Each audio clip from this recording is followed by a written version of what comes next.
This is the gayest superhero movie I've ever seen, I swear to God. That's fucking stupid. I usually don't talk about DC stuff on this channel, and that's mainly because I could give a rat's ass about DC Comics. I don't like their comic books. I don't even really give a shit about most DC heroes. And in my opinion, Marvel has always been better than DC. Even before the MCU. Shut the fuck up, you guys are not that surprised! Anyway, while those might be my feelings about DC, none of that applies to Batman. Batman and his entire cast of characters are so cool and interesting that it almost boosts my enjoyment more to pretend like Batman and the rest of DC Comics are two completely separate entities that aren't connected. That is one big pile of shit. The fact that I could even pretend like that's a possibility shows how strong Batman's world building is. It's probably why Batman has had the most films out of any DC character. Either that or the rest of DC is so dog shit that they aren't even worth adapting. With that being said, one of those many Batman films that we'll be talking about today is Batman Forever, and why it's actually pretty fucking great. This film is very unfairly lumped in with Batman and Robin as not only one of the worst Batman movies, but as one of the worst comic book movies of all time. Huh? What the fuck is wrong with you guys? Don't worry about it. I'm gonna show you why this film is not only awesome, but also why it's actually better than both Tim Burton movies. I will shoot you!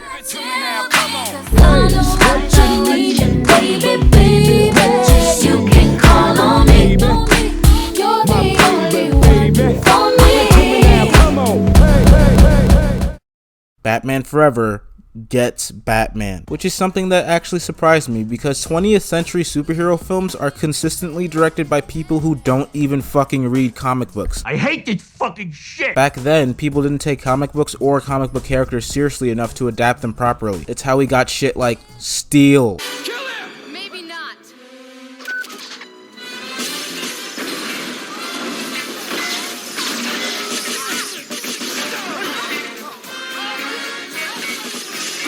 But Batman Forever stands alone as one of the only superhero films back then that actually took the time to adapt the source material beyond its surface level attributes. Believe it or not, Forever is actually the first Batman movie that gives Bruce a character arc. I'm not joking. Throughout both Burton films, Batman's character doesn't move a fucking inch. In both movies, he's just always the stoic, cool punching man, except he wasn't even cool. Most of the time, he just looked really fucking stupid. Look at it! But his character never went beyond that. He straight up didn't grow or change whatsoever. Yes, Batman, the guy who is so used to evolving that he's canonically been rebooted 3 fucking times, has no character arc. This is fucking ridiculous. But in Forever, Bruce starts the movie as this closed off loner who's afraid to let anybody get close to him, and ends the movie as someone who has learned to open up so much that he not only lets someone other than Alfred know his secret identity, but straight up adopts a sidekick. Batman Forever is also the first film to properly dive into the mental trauma that haunts Bruce Wayne. This film doesn't just go, oh no, his parents died, how sad. This time it's, oh my god, his parents died, and due to him never properly processing that trauma, he repressed the memory and can't talk about it with anyone or express it in any way besides punching poor people in the dead of night dressed as a flying rodent. Bats aren't rodents, Dr. Meridian. Yo, shut the fuck! This is how Batman is supposed to be written. An incredibly smart, capable, powerful, broken individual whose internal struggles are more of a threat than any of his external ones. Even the fucking Harley Quinn show gets this. While we're on the topic of Batman in this movie, Val Kilmer is the most underrated Batman actor,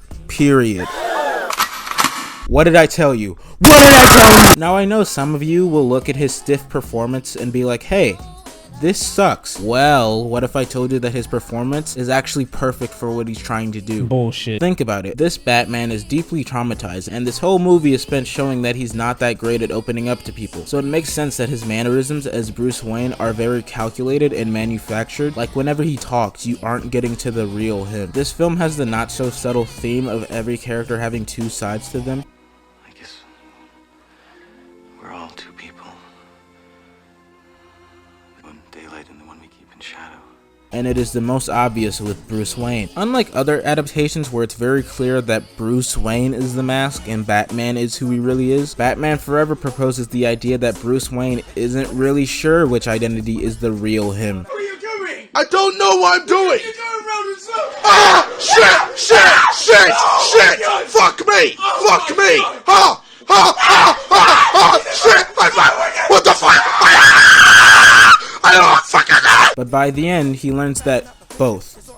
He is both. Okay, I think that's enough about Batman.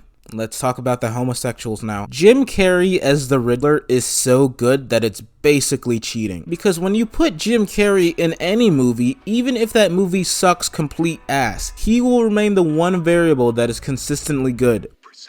Precisely. But even ignoring his performance, as a character, Edward Nygma is fucking goated because he mirrors Batman. Both Bruce and Eddie are incredibly lonely and have poor social skills in the sense that they can't properly express themselves, which is why they put on their respective costumes. Oh, faggot ass nigga. Bruce and Eddie both have pain that they can't really share with anyone until they meet someone else in a similar situation. In Bruce's case, it's Dick Grayson, and in Edward's case, it's Two-Face. Hey, that rhyme. Where the differences lie is while Bruce's pain is directly analogous to Dick's, the Riddler and Two-Face almost have nothing in common besides the fact that they both want to fuck with Batman, and that's why they fail in the end. They just don't connect with each other in the same way that Bruce and Dick do. They don't even want to fuck with Batman in the same way. Riddler wants to torture him, and Two-Face just wants to fucking kill him. They aren't on the same page. This level of care and thought when it came to the character writing could only come from people who give a shit about Batman and his villains equally. It was so goddamn frustrating rewatching the Tim Burton movies and seeing how much more time was spent developing the villains than the main fucking character. You can eat my ass too, Timothy. Don't get it twisted, bitch. I guess while we're on the topic of villains, we should mention Two-Face. Tommy Lee Jones' performance isn't literal AIDS incarnate, but I would be very happy if he never started in any superhero movie ever again. Management of the Circus International invites you to forget this good, clean, wholesome, all-American fun and join us in a celebration of absolute chaos and true. He's just trying to do the exact same thing that Jimmy was doing, but obviously not as good. Also, unlike the Riddler, his character is devoid of all nuance. He's just an angry little bitch who wants to kill Batman. I mentioned earlier that the main theme of this movie is that everyone has two sides to them, and you think they would try to explore this angle with him, considering that his literal name is fucking Two-Face? But no, they fumbled the bag harder than you guys talking to your middle school crush. Bitch! People online will complain about the dissociative identity disorder representation in Moon Knight being bad, but what this movie decides to do with Harvey Dent is borderline ableist. He's way too much of a cartoon character to be taken seriously, and his character ends up coming across as actually offensive. But while Two-Face blows, you know who doesn't? Dick. Well, I mean, dicks don't really blow. You blow dicks, you know? What am I talking about? Dick Grayson is done so right in this movie. Yeah. Chris O'Donnell is way too old to be playing a character who premiered when he was fucking 13, but Chris, along with the script, do a great job of bringing this character to life. I really like how angsty and prone to violence he is. I know those traits are more commonly associated with Jason Todd, but it really works for this specific version of Dick, because this entire movie is spent teaching him how wrong it is that he wants to kill Two-Face. And I imagine that this plot point wouldn't work if we were still in the Burton-verse for, obvious reasons.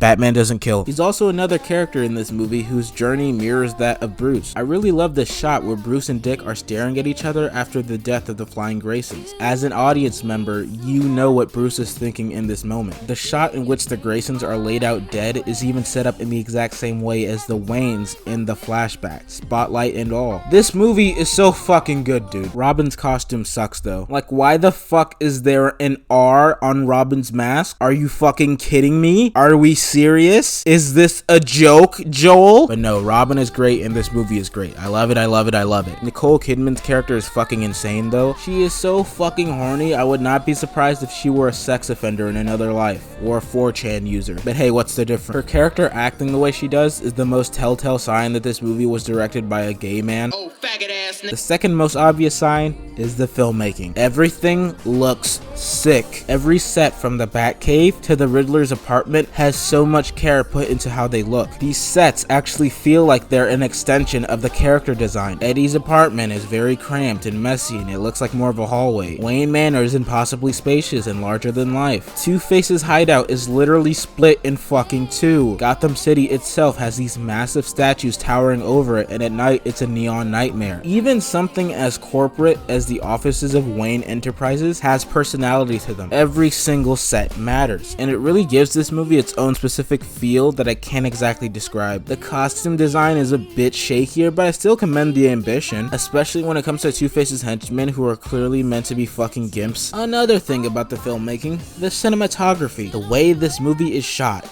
looks great. So many sweeping crane shots, some done with Dutch angles, which was insane by 90s standards. The way the movie is lit is better than some of the comic book movies coming out today. This scene in particular between Dick and Alfred really makes me cream my jeans. Hey, something having to do with a dick made me cream my jeans. Isn't that funny? I gotta stop doing this to myself. All that to say, this movie is awesome, and I urge all of you to go watch it. This film is endlessly mocked and shit on and dubbed one of the worst Batman movies, all because it's directly associated with the actual worst Batman movie. Even though this film arguably did a lot of things that superhero films being made today are afraid to do. They made a silly Batman movie in an era where all the general public wanted was something dark and gritty. They replaced Michael Keaton as Batman. They hired an openly gay director to make the movie in the 90s. This movie literally took every single risk that it could, and in my opinion, it was all worth it. But of course, superhero movie fans prove once again that they have no idea what they're talking about, because Batman Forever was panned hard when it came out, and the reception of Batman and Robin only made this film's reputation even worse. And because of this, for a while, Joel Schumacher was only known as the guy that ruined Batman, which is fucking stupid, because first off, Schumacher has other well-received non-Batman films, and second off, even if he was only known for Batman, you're still wrong. Joel Schumacher didn't ruin shit. You just have bad taste, faggot. Anyway, rest in peace, Joel Schumacher, and thank you for not only being the gayest person in the universe, but also thank you for understanding Batman and making one of the strongest superhero films of that era. Too bad Batman and Robin is actually terrible though. But hey, you win some, you suck some. Wait, that didn't sound right. This movie is a light to decent 8. Thank you. Subscribe. Goodbye.